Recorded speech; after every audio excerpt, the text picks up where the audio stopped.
de les quiproquos qui existent aujourd'hui entre Macron et Dramane Ouattara, du fait aussi de son acharnement tyrannique contre le PDCI et son président Tidjane Thiam. Chers camarades peu d'Afrique, vous allez comprendre beaucoup de choses aujourd'hui, car Baokone, il met le pied dans le plat. Aussi, il y a 3 militaires ivoiriens qui, selon les médias de Dramane Ouattara, sont portés disparus au niveau de la frontière Côte d'Ivoire-Burkina Faso. Bien entendu, on va décortiquer ça. Parce que ces gens-là sont arrivés au Burkina Faso le même jour que Baokone. Ça, on va décortiquer ça pour voir clair dedans. Chers camarades peu d'Afrique, faites le maximum de partage. Faites le maximum de partage. Propagez la vidéo partout à travers le monde entier. C'est notre arme qui est là comme ça. C'est notre arme de combat qui est là comme ça. Donc, faites le maximum de partage. Ne soyez pas avant republier. TikTok, on n'a même pas un seul partage. Republier, partager. Facebook, YouTube. Qu'est-ce que alors, chers camarades peu d'Afrique, on va commencer par le début du commencement. C'est-à-dire le PPACI. La fête de la renaissance du PPACI. Alors, vous avez vu un communiqué de mon parti, le PPACI, dans lequel il est dit que le PPACI reporte la fête de la renaissance initialement prévue les 5 et 6 avril 2025. D'accord? A été reporté au 11 avril, les 11 et 12 avril 2025. Initialement prévu les 5 et 6, reporté les 11 et 12. Vous allez vous demander pourquoi. Et pourquoi j'en parle? Chers camarades peu d'Afrique, on dit que c'était le 4 et 5, ok. Mais en tout cas, c'est reporté au 6 et au 11 et 12. Qu'est-ce qui s'est passé, chers camarades peu d'Afrique? Le PPACI a fait une demande régulière du stade de Dabou. Le PPACI a demandé à avoir le stade de Dabou pour y effectuer sa fête de la renaissance. Le préfet de Dabou a durement donné son accord pour que le PPACI puisse occuper le stade de Dabou. Toutes les autorités de Dabou ont donné leurs accords.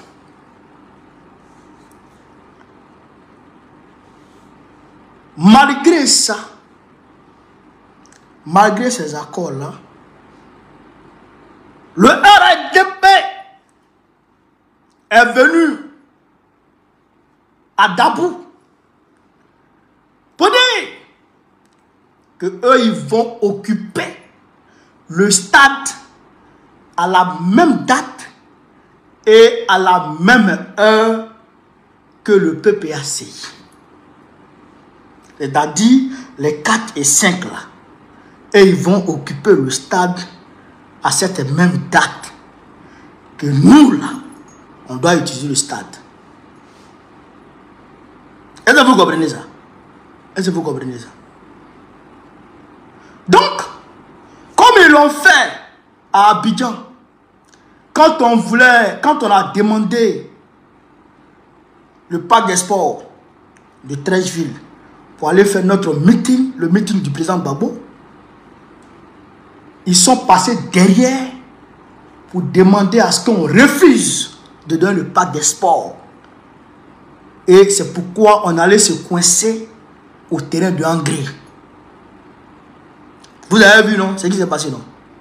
Voilà. Donc aujourd'hui, c'est la même chose que le RADP est en train de faire encore à Dabou. Ils sont allés à Dabou pour dire qu'eux, ils ont besoin du stade, les mêmes dates et les mêmes heures que le PPACI. Est-ce que vous comprenez ça? En fait, ils nous cherchent. Ils nous cherchent. Ils nous cherchent. Voilà pourquoi le président a demandé à ce que on décale ça d'une semaine. Mais, à l'ADP, je vais vous dire une chose. Quand même, ayez honte de nous suivre comme ça. Vous êtes un parti au pouvoir. C'est nous, on doit vous suivre. Ce n'est pas vous qui devez nous suivre comme ça. Il faut quand même savoir faire la politique. À un moment donné, il faut arrêter d'être voyou. Il faut arrêter d'être brigand. Il faut arrêter d'être délinquant. Soyez civilisés, RADP. Soyez civilisés. La politique là, on ne la fait pas comme des brigands, comme des syndicats. Je ne dirais même pas syndicats, parce qu'il y a des vrais syndicats. Ceux-là, c'est des nyamoro. On ne fait pas la politique comme des vulgaires nyamoro à la gare d'Adjamé. La politique là, on la fait de façon civilisée. Comme des gentlemen. C'est comme ça qu'on fait la politique. Mais vous ne pouvez pas toujours être derrière nous. Vous êtes notre queue ou bien quoi? Vous êtes devenu notre queue. On va là-bas, vous venez là-bas. On va ici, vous venez là-bas. Qu'est-ce qu'il y a? Il y a quoi? RADP, il y a quoi? Draman, il y a quoi? Tu es devenu queue. Tu es devenu queue. Tu nous suis. On va là-bas, tu nous suis. On est parti à Beauville. Dès qu'on a quitté à Beauville, ils sont partis là-bas. On est parti dans la mer. Pendant qu'on est en train de faire meeting, ils sont allés se voir dans les champs avec les vieux. Partout, on va venir suivre. Vous êtes devenu nos queues ou bien quoi? Vous êtes devenu notre queue. Arrêtez de nous suivre. Laissez-nous en paix. Bande de Kodjougou, laissez-nous tranquilles. Les 11 et 12 là, on ne va pas décaler ça. Hein? Les 11 et 12 on a prévu là, on ne va pas décaler ça. Hein? Je voudrais que l'opinion nationale, ivoirienne et internationale, sache ce qui se passe. Réalise ce qui se passe. C'est un boycott que le RADP est en train de faire aujourd'hui. Contre nous. Ils sont en train de nous emmerder. Ils sont en train de nous empêcher de nous mouvoir. Ils sont en train de nous emmerder. Ils sont en train de nous empêcher de nous exprimer. Il faut que l'opinion publique nationale ivoirienne et internationale comprenne ça déjà. Parce qu'on ne va plus accepter. On ne va plus décaler le 11. C'est que vous voulez, vous allez avoir ça le 11 là. C'est que vous voulez, vous allez avoir, on est fatigué de pour vous. Pour vous là, on est fatigué de ça. RDR, laissez-nous en paix. Laissez-nous en paix. Lâchez-nous les baskets. On ne veut pas parler. On ne veut pas de discours.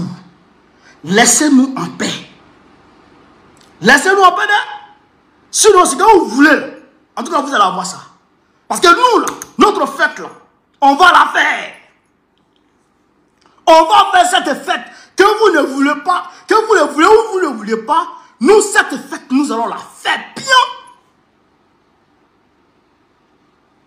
Nous allons faire notre fête bien. Bande de Kodjougou. Laissez-nous en paix.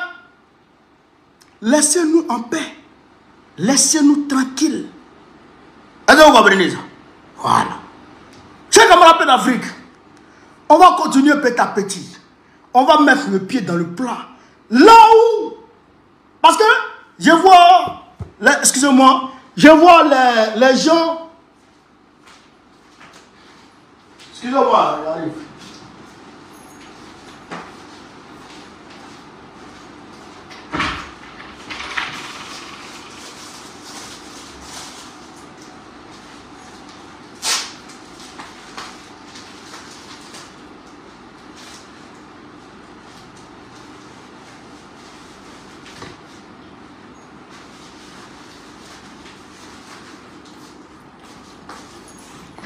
Voilà. Parce que je vois les gens, les RDL, ils ont coupé une partie d'une de mes vidéos, d'un de mes directs, je dirais, où j'ai dit que, dans le direct, j'ai dit, Ouattara d'origine étrangère. Voilà. Voilà. L'information que je viens de vous donner là, RFI vient de publier ça.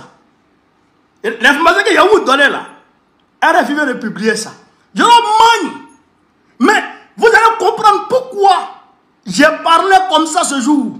J'ai dit, Ouattara, il est burkinabé de père, de mère et de terre. Et puis lui, il est sur la liste électorale.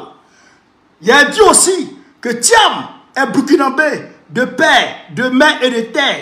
Il est sur la liste. Gbagbo, ivoirien de père, de mère et de terre, il n'est pas sur la liste et que ce n'est pas normal. Non, Thiam, j'ai dit d'origine. Voilà, d'origine. Thiam, j'ai dit d'origine sénégalaise. D'origine sénégalaise. Il n'a pas dit qu'il est sénégalais, mais il est d'origine sénégalaise. Ce qui est une réalité. Voilà, ça c'est une réalité. Voilà. Il n'a pas dit qu'il n'est pas ivoirien, mais il est d'origine sénégalaise. Ça c'est une réalité. Ok. Ça on ne peut pas mentir. Hein? Non, non, non. Non. Ça c'est une réalité. Mais les RDA, on a fait leur sous-grand. Ils prennent ça pour aller draguer femme et ça. Voilà ce que Gbagbo a dit. Quand ça... Les RDA, mais c'est pas la peine quoi. C'est-à-dire que même quand ils sont dans leur chambre, et que la femme tourne le dos, le mari, il prend la petite partie de cette vidéo-là, et puis il met ça comme ça, et puis il fait écouter ça à sa femme. Et la femme aussi, tu vois non, elle commence à sourire. Cette vidéo-là, ils prennent ça pour se draguer. Ils prennent ça, ils sont trop contents de cette vidéo. Est-ce que vous comprenez ça? Donc pour eux, le PPAC et puis le RADP actuellement, le PPAC et puis le PPDCI, c'est la bagarre, c'est la guerre. Est-ce que vous comprenez ça? Bon, il y a aussi des gens du PPDCI qui ne vont pas à la source, hein, et même qui ont mon numéro, hein, qui ne vont pas à la source, hein, mais qui prennent cette petites vidéos du RDR pour publier. Mais alors que j'ai cité Draman d'abord. Et j'ai dit par la suite que l'impérialisme veut transcender la démocratie ivoirienne en une démocratie france-africaine. C'est ce que j'ai dit. C'est ce que j'ai dit. Et ça, je vais décortiquer ça ici, chez les camarades peu d'Afrique. Écoutez cette vidéo. En réalité, chers camarades, Draman Ouattara est menacé de sanctions par Emmanuel Macron. Macron dit va sanctionner Draman Ouattara. Il dit il est capable même de mettre embargo sur la Côte d'Ivoire.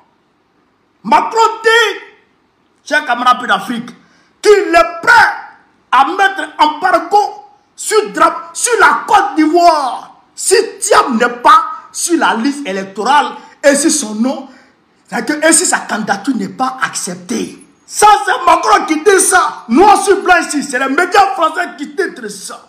Médias français qui titrent ça, qui disent ça. Est-ce que bon qu'on avait tort? Est-ce que bon qu'on avait tort? Non, je n'ai pas tort, cher camarade d'Afrique. Et je vais vous dire ce qui motive cette réaction d'Emmanuel Macron vis-à-vis de Draman Ouattara et Thiam. Il va vous dire ça. Ah oui, cher camarade d'Afrique, il va vous dire ça. Je suis à la quelle est la source? La source, c'est le monde diplomatique. Le monde diplomatique, le média, le monde diplomatique. Le monde diplomatique, c'est un complément du média Le Monde. Le média Le Monde que vous connaissez là. C'est son grand frère qui est le monde diplomatique là. On vous lit ça. Vous allez comprendre de quoi il s'agit. De qui Macron se prend. C'est que Macron est capable de faire à Draman. Camarades pédophiles, tout le monde en pompe les cœurs. Tout le monde en pompe les cœurs. On écoute la vidéo. Présidentielle en Côte d'Ivoire. La France brandit le secret. La France brandit en secret la menace d'un embargo. La France brandit en secret la menace d'un embargo. Okay. Les tensions entre Paris et Abidjan atteignent un point critique alors que la France intensifie sa pression sur le régime de Alassane Ouattara. Selon des sources diplomatiques confidentielles, l'Élysée envisage des sanctions économiques sévères, voire un embargo si Tidjane Thiam est exclu de la liste électorale et empêché de se présenter à l'élection présidentielle d'octobre 2025. Ce n'est pas Bogo qui dit, c'est le monde, c'est les médias français qui disent ça. Un isolement diplomatique et économique de la Côte d'Ivoire est désormais une option sérieusement étudiée par Paris et Bruxelles. Paris et Bruxelles. L'Union européenne pourrait suivre la proposition française et suspendre certains accords commerciaux en réponse à une éventuelle dérive autoritaire du régime ivoirien. Yoromani, Ouattara sous pression internationale. Après plusieurs années de coopération stratégique entre la Côte d'Ivoire et la France, les relations se sont considérablement tendues. La volonté supposée du président Alassane Ouattara de briguer un 4e mandat, malgré les contestations, suscite l'inquiétude des chancelleries occidentales.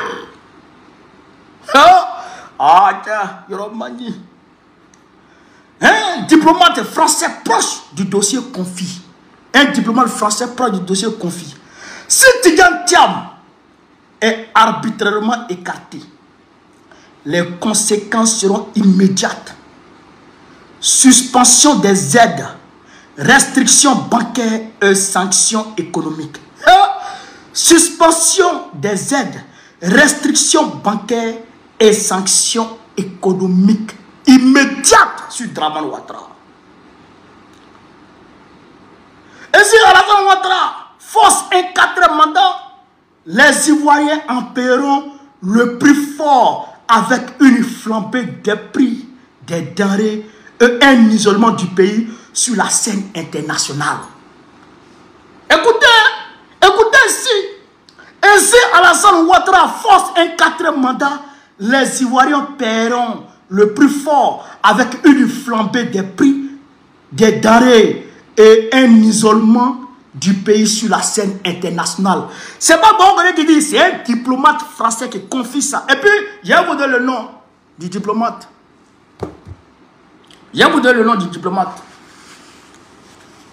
Vous savez qui est le diplomate? C'est Jean-Marie Bockel. Jean-Marie Bockel, c'est lui qui menace comme ça. Camarade Peu d'Afrique. C'est Jean-Marie Bockel qui menace comme ça. La pression française s'explique par la crainte d'une instabilité régionale. La Côte d'Ivoire, pilier économique de l'Afrique de l'Ouest, joue un rôle clé dans la stabilité sous-régionale. Une crise politique majeure pourrait avoir des répercussions bien au-delà de la frontière, surtout sur l'AES. De la frontière, surtout sur l'AES. Je vais vous expliquer ça. Mais je lis, après je vais vous expliquer ça. Les Ivoiriens, face à une crise économique imminente, déjà marquée par une inflation croissante, les Ivoiriens pourraient voir leur pouvoir d'achat s'effondrer en cas de sanctions internationales.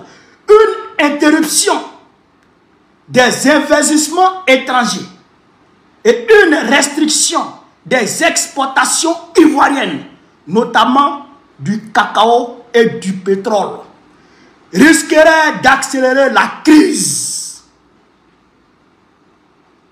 Vous comprenez ça? On continue. Dans le marché d'Abidjan, l'inquiétude monte. Fatoumata, commerçante à Treichville, exprime sa crainte. On a déjà du mal avec les prix qui montent chaque jour. Si en plus on nous met un embargo, comment allons-nous vivre? Point d'interrogation. L'avenir politique et économique de la Côte d'Ivoire semble plus incertain que jamais. Entre pression internationale et bras de fer interne, Le pays se trouve à la croisée des chemins. Reste à savoir si Alassane Ouattara écoutera les signaux d'alerte envoyés par la communauté internationale ou s'il poursuivra sur une voie risquée pour l'avenir de son peuple. Source, le monde diplomatique. Le monde diplomatique. RFI vient de publier. Allez-y voir.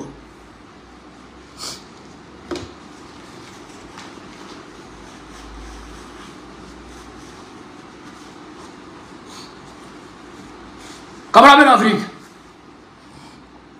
vous avez compris ce qu'il a dit? Vous avez entendu? Ah, ma mère. Sanctions économiques, embargo, suspension des aides internationales, embargo. Ok. C'est-à-dire que refus d'achat du cacao et du pétrole. Si Dramane dit les candidats pour un 4e mandat. C'est pourquoi je vous disais toujours, il y a la candidature de Dramane Ouattara là, c'est pas à nous de mener ce combat. Ce combat incombe à ses maîtres, c'est-à-dire à Macron. Vous comprenez ça? Ce combat incombe à Macron. Mais nous, ce qui nous intéresse comme combat, c'est que Gbagbo soit sur la liste électorale. Vous comprenez maintenant pourquoi j'ai dit que l'impérialisme veut transcender la démocratie ivoirienne en une démocratie france-africaine. Vous comprenez maintenant, chers camarades d'Afrique? C'est à cause de ça là. Parce que je savais ça. Parce que je voyais ça. Vous comprenez? Mais, en réalité, aujourd'hui, Thiam est le dauphin. Je l'ai dit encore. Thiam est le dauphin du gouvernement mondial. Ce n'est pas Macron qui a choisi de lui-même Thiam. Non, c'est le gouvernement mondial, l'État profond, qui a choisi Thiam. C'est-à-dire que le groupe de personnes qui ont choisi, chers camarades d'Afrique, Macron, qui ont imposé Macron à François Hollande, là, sont eux qui sont réunis et qui ont dit c'est Thiam qui est bon à la place de Dramane Ouattara en Côte d'Ivoire. Vous comprenez ça? Voilà. Donc, c'est eux qui sont en train de faire pression maintenant sur Dramane.